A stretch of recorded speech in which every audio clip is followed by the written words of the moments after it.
This is my ID. You want to play that game? I'm not showing you anything else. I am armed, lawfully. Okay. When a sergeant got a call from his deputies on a cold December night, he never imagined he'd end up in the interrogation room himself. Today's date is Friday, December 24th, 2021, and the time is 7:03 p.m. The location of this interview is the Command Staff Conference Room at the New Smyrna Beach Police Department. Presently being interviewed is Sergeant Richard Kirkland. I am Lieutenant Mark Severance with the New Smyrna Beach Police Department. Are you aware this interview is being recorded? I am. Do you solemnly swear or affirm that the statement you are about to give is the truth, the whole truth, and nothing but the truth, so help you God? I do. Sergeant Richard Kirkland found himself in a tough spot after two of his deputies called him for help. On December 14th, 2021, there was a CAD call asking for police to respond to 143 Canal Street in reference to a suspicious person. Are you familiar with that call? I am. Were you working as the Bravo shift supervisor that evening? I was. So you were filling in for another supervisor, Yes, correct? I was on overtime. Correct. The suspicious person call came out, was dispatched to Galt about a male bothering customers and asking for money. I was contacted by Officer Beatty after the call for service, not during it, but yes. Okay, so you had no knowledge of what was going on at the scene at the time when either Officer Galt was there or Officer Beatty was there? Correct. So, you said Officer Beatty calls you, you believe, at the end of his interaction? Correct. The person they found suspicious is Jeff Gray, a U.S. Army veteran and retired truck driver whose deepest fears were on the verge of becoming reality. The business. Shoot after this? Huh? Shoot after this? Why? They said you're asking the customers for money and stuff like that. Well, God bless them on this one. Okay, well, they don't want you up front of the business. I don't want you up in front of the business.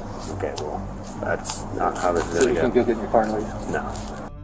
They said you're asking for money and stuff like that. That's what they said. It's hearsay. Huh? It's hearsay. That's... I say I'm not asking for money. Okay, well, they said you're up front. So can you just go somewhere else? No. Why? Because I'm not going somewhere. If I put it in my heart to stand right here, I'm going to stand right here. Okay, but they don't want you blocking the sidewalk and stuff. I'm not blocking the sidewalk. Okay, do you have your ID on you? I don't have any ID on me now. Okay. And if I did, I wouldn't give it to you anyway. Alright, well, you need to just move along. That's all they want you to do. Nope, not happening. Why? Because I'm just saying God bless someone's does. Okay, yeah, and you have the right to do that. Yeah. They just don't want you in front of their business. Sometime earlier, Officer Brett Galt had received a troubling call from a business manager. What did they tell you? The call note started out saying that there was a male dressed in all black, black shirt, black jacket, and originally he was asking for money from people that sat in there, and that's all I read because I was right around the corner from the scene. So what crime were you intending to investigate there? Well, at that point they said that he was at or in the business asking for money, and the business owner just wanted him to be moved along, and they didn't want anything to happen to him. But at that point, he was in the business asking people for money, as far as I understood from that point. Okay. While recounting the incident, Officer Galt continually struggled to keep his composure. The reason for his difficulty would only emerge much later. Upon your arrival on scene, what did you observe? A black male, or not a black, a white male dressed in all black, standing on the sidewalk. Can you describe the interaction you had with him? Normal questions I had, just what are you doing there? Is there a purpose you're up here? Stuff like that. He was just keeping to himself at that point. Okay. What did he tell you he was doing? That he was just whatever the sign was like, God bless the homeless vets. He was just trying to make people aware of that. Okay. And he just kept going on to that topic. But that wasn't the entire truth. You're not asking for money? I am not asking I for don't. money. Okay, your sign doesn't say it, so I don't know. I mean, have you asked anybody for money? But, I mean, I'll tell you, my name is Jeff. What's your name? Officer Galt. Officer what? Galt. Galt? Yeah. G-A-U-L-T? G-A-O-T. And you haven't asked for money or anything like that? I'm not going to answer that question. Okay. Can I just see the back of your sign? Alright. You're making this more complicated than it has to be. No, I'm not. I'm standing here on the sidewalk saying God bless all those veterans. I know, but are you talking to any of these customers? Yeah, I'm saying God bless all those veterans. Okay, well, if they don't want you talking, then you just can't keep saying the same thing over and over again, causing this problem with them. All right, well, have a nice night, sir. Okay, well, they just want you moved along, so can you go ahead and move along for me? No, sir. I didn't know you guys had body cams. Yes. Every agency has body cameras, so. Jeff had some wisdom to impart to Officer Galt, but the officer had already firmly sided with the other perspective. Officer Galt needed to clarify a few facts. Location, did you know what was public property and what was business property? Roughly. Yeah. Yeah. Why did you tell Mr. Gray that asking for money is technically against city ordinance? At that point, I thought panhandling was a city ordinance violation. Okay, so it was your belief that it was? Yes, sir. Where did you get that? I thought that early on in training that we had a call, and there was people asking for money, and I thought that we looked up a city ordinance violation that was panhandling, and it's not a city ordinance violation. It's a state statute actually. So, What's the state statute refer to? like if you're blocking, like stepping out in traffic, blocking people's right to move. So it's a 316 violation for some type of impediment of traffic. Right. If It's a you're traffic violation. soliciting or entering traffic patterns, right? That wasn't the case here, was it? No. Okay. Did you speak with the reporting party inside the business? I did. So describe your conversation with him. I tried to talk to him and be like, hey man, let's slow. And I don't want to be in trouble or I just don't want my customers to be. I got you. That makes sense. Yeah, she's scared to leave. She didn't want to leave. Is that what you're saying? Good? No. I changed my mind about the ID. I will show you my ID. Okay. All right. Here's my IMID. All right. Yeah. Well, can you just move along for me? That's all they want you to do. I'm not moving along. The accusations continued to mount. He initially was like, oh, he was up talking to people at the table, asking them for money, and then when my waitress went out, he went on to say that he was harassing her, and he wouldn't go into detail of that, and the waitress didn't want to go into detail about that either. Okay. So at that point, I went back out, and you re-engaged Mr. Gray. I did, yeah. At that point, I believed he might have been asking people for money due to him not answering my questions. So that's why I went back out and re-engaged with him. I thought we had something maybe stirring up. So at this point, you're still thinking panhandling is a city ordinance Yes. violation, Yes. and you're acting on that assumption. Feeling uncertain about what to do next, Officer Galt hastily makes a decision he would soon find himself regretting.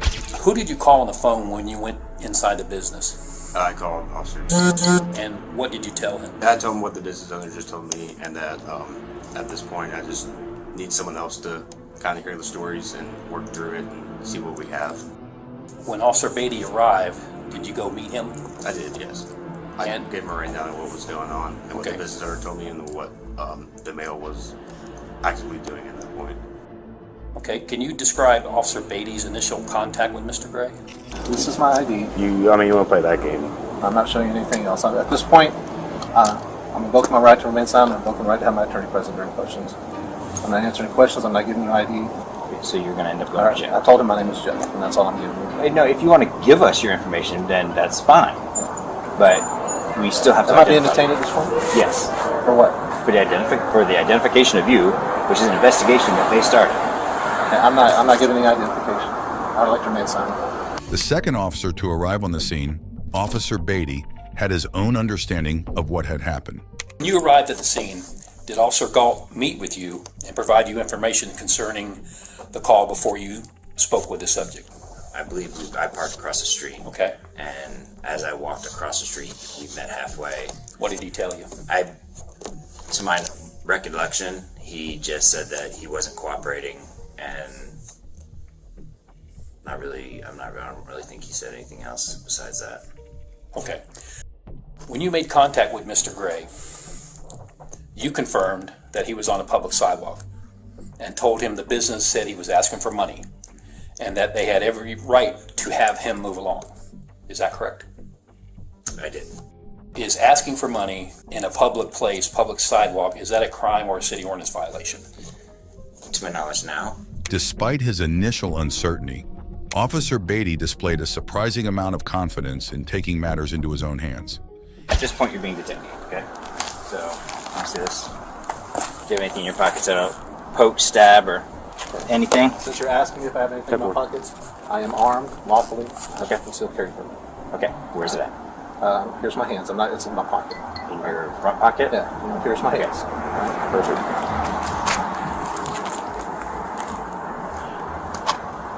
Matter of fact, why don't you guys just put me in cuffs? I don't want any. Yeah. If I'm armed, I don't want any. I don't want. You're good. Right now, I'm making sure you have no knives on you. And then when they write a statement saying that you were breaking the law, what's this? Is that a knife or no?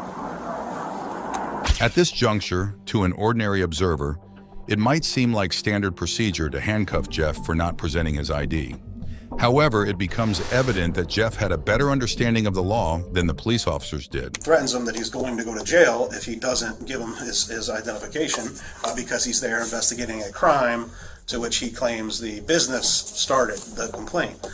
The male, I think, could see that he was going to be put into handcuffs, so he alerts the officers that he is armed and that he lawfully armed, he has a concealed weapons permit, and he kind of puts his arms out in front of him. Okay. Officer Beatty, and he makes it an exaggerated movement. He says, "Here's my hands out here," and Officer Beatty goes to, take the gun out of his pocket. I think that the male maybe felt a little uncomfortable with the officers taking the gun out of his pocket with his hands just being there. Right. So he actually suggests, "You guys, maybe I should be put in handcuffs." So then you see Officer Galt. That's when he comes in and puts the guy in handcuffs while Beatty's retrieving the firearm, and then ultimately searches the male, locates, I believe, some magazines in another pocket. However, did Officer Beatty have a valid justification for proceeding with his actions? I had the manager was standing right next to us, and he was saying that his waitresses were scared to come out and that they felt threatened and that he was on private property asking for money. So up to this point, when you asked for ID, up to this point in your investigation, did you have any reasonable or articulable suspicion that Mr. Gray was committing, or was about to commit a crime or violation of city ordinance? I did. What crime were you thinking of? That he was either trespassing or, but that's just based off of what the manager was saying. He was saying that his waitresses were being threatened, or felt threatened. Okay. Yeah, I don't recall hearing anything about that from the person, but... The interrogating officer immediately called officers Beatty's bluff. His narrative was entirely skewed. Can you tell me why you decided to detain Mr. Gray? Well, it was in front of a restaurant that was open and full, and I didn't want to make the scene because he was being not aggressive, just argumentative and defiant. So I wanted to take him across the street so that we can figure out what was going on without creating more of a scene. As you moved to detain Mr. Gray, did he tell you that he was armed lawfully and had a concealed weapons permit? Yes and no. He said he was armed. He said that he was armed, but he didn't say anything about the concealed weapons permit until we got across the street. Well, I have to correct you on that, because if you watch the video, he does say, "I'm armed," pauses for a second, "lawfully, and I have a concealed weapons permit." Okay. As you were taking the sign from him. So that's a matter of record. That's what was said, yeah, okay? I'm not arguing with Okay. it. That's just my recollection Okay. of it. Officer Beatty scrambled to mask his mistake, yet his efforts only served to worsen the situation, further entrenching himself in trouble. Why did you seize the firearm before he was secured in handcuffs, or at all, if he was only being detained pending further investigation? Well, at that point, because I thought he was committing a crime, otherwise I want to put him in handcuffs, that he's resisting without violence. I'm trying to conduct an investigation, and he doesn't want anything to do with it. He doesn't want to identify himself, so that's why I detained him. And if I'm detaining somebody, I'm not going to leave a weapon on him. Okay, but wouldn't it be more prudent to handcuff him first and then deal with the weapon issue if you I felt wasn't compelled to do handcuffing that? Well, he was being handcuffed. Right. That had not been done yet, and you were already diving in his pockets. After you walked him across the street, did he advise you that you were violating his civil rights and to proceed cautiously? Yes. What was your response to that? Do you recall? I don't recall. Once again, the truth turned out to be slightly different. Okay, so I want to make sure that you understand that you're forcing a hand that doesn't need to be forced. Okay? We're not here to take your gun. You'll have it back. Right now, it's mine because we had to detain you. Okay? That's what you pretty much asked us to do. Okay? When you don't want to identify yourself, when we're called. So it's totally different if we're driving by, and that's you over there, right? You're not requesting anything on your sign. You're not breaking any laws. Okay? When they complain to dispatch that you're asking for money, and that there are customers who are telling the staff that is against the law. So we're doing an investigation to see if that actually occurred. Okay? That's the only reason why you're being detained. But because it's an actual investigation of a complaint, you have to identify yourself. That's state statute. Okay. Just make sure you're aware of what's going to go down, because you won't. They had made yet another mistake, and Sergeant Kirkland stepped in to clear the air. The gentleman was not creating a crime, or was not committing a crime. He was completely within his rights. He was on a public sidewalk, and he was simply holding a sign saying, "God bless the homeless vets." Wasn't doing anything illegal or suspicious, for that matter. They did not have a right to detain him, to seize him, his property, or anything. That was my ultimate findings. Jeff, who had been holding a sign displaying a harmless message in support of homeless veterans, had been on the right side throughout the confrontation. Officer Beatty is explaining to him that this is the reason as to why he's getting arrested, or why he's been detained, I should say, not arrested. Right. And the guy says, "Well, since you have my firearm, I'll go ahead and let you get my concealed weapons permit." And he tells him it's in my wallet, in my pocket. He directs Beatty to the wallet, and ultimately Beatty gets his concealed weapons permit.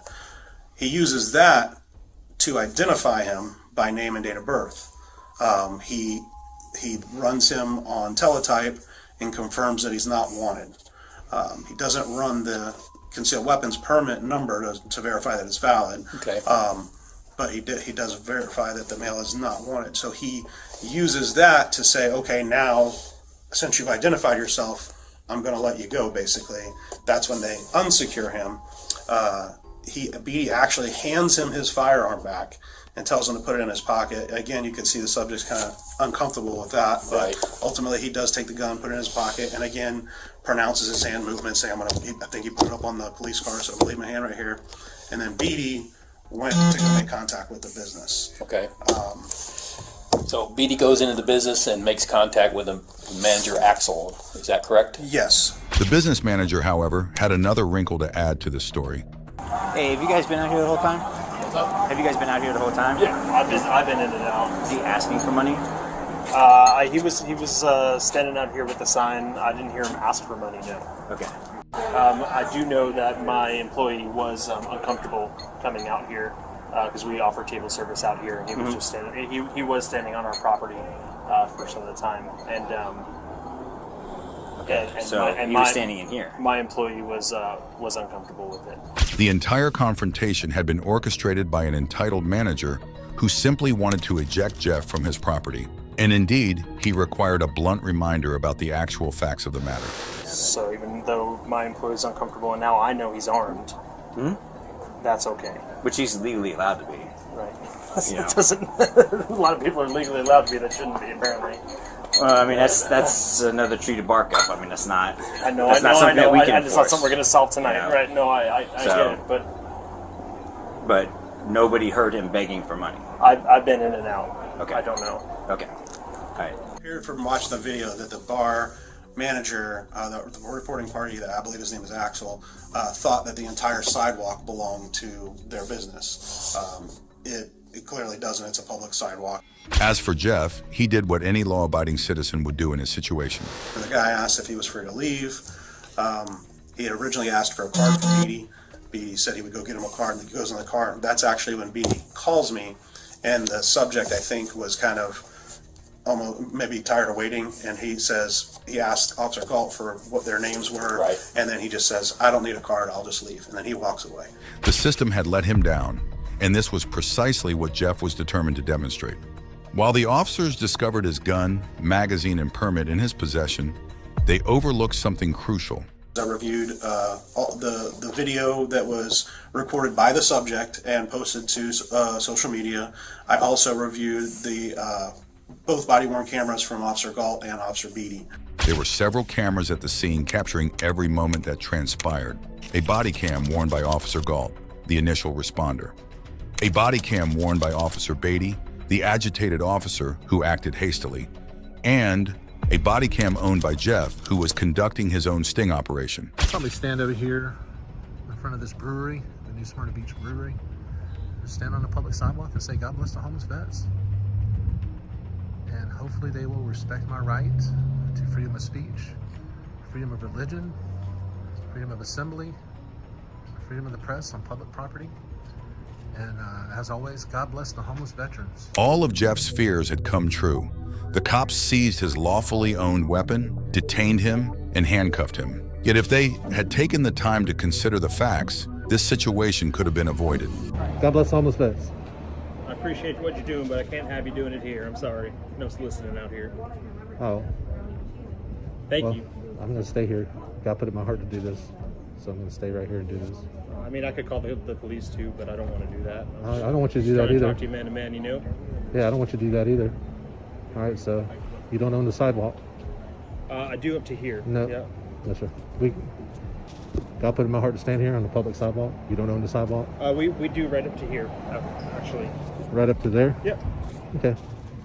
So right now you are on our property. I'm asking you not to be soliciting outside. Okay. Where would you rather me go? I'm not sure. That's Can I have you move down there to the other corner? I'm sorry? Can I have you move down to the other corner?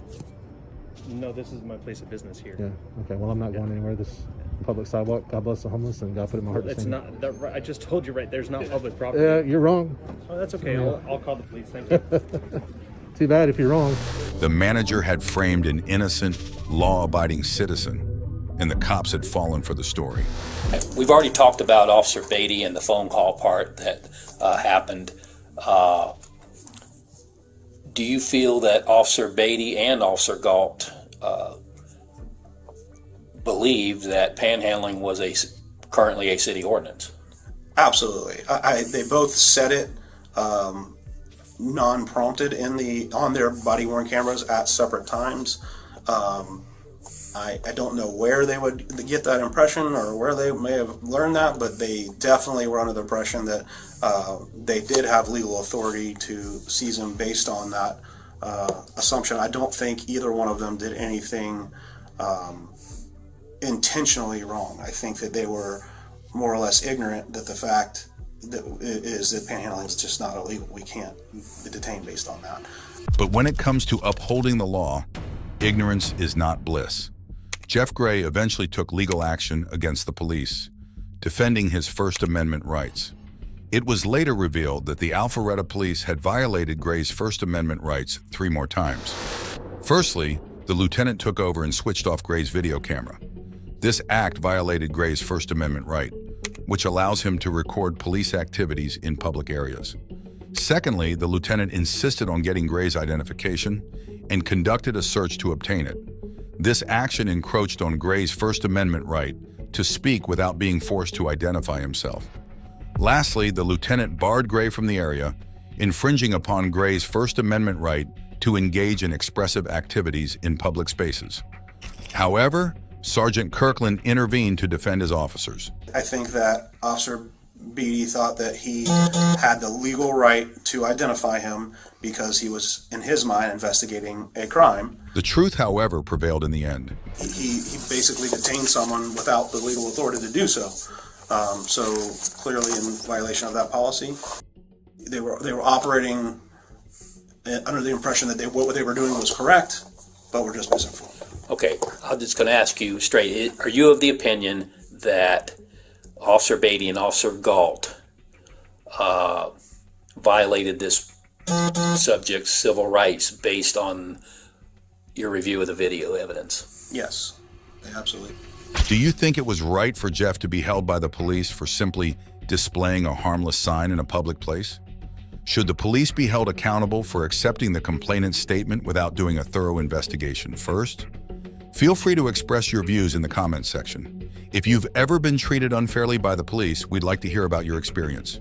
If you found this case intriguing, please like, subscribe, and activate notifications for my posts. Looking for more? Check out this other case. You might find it interesting.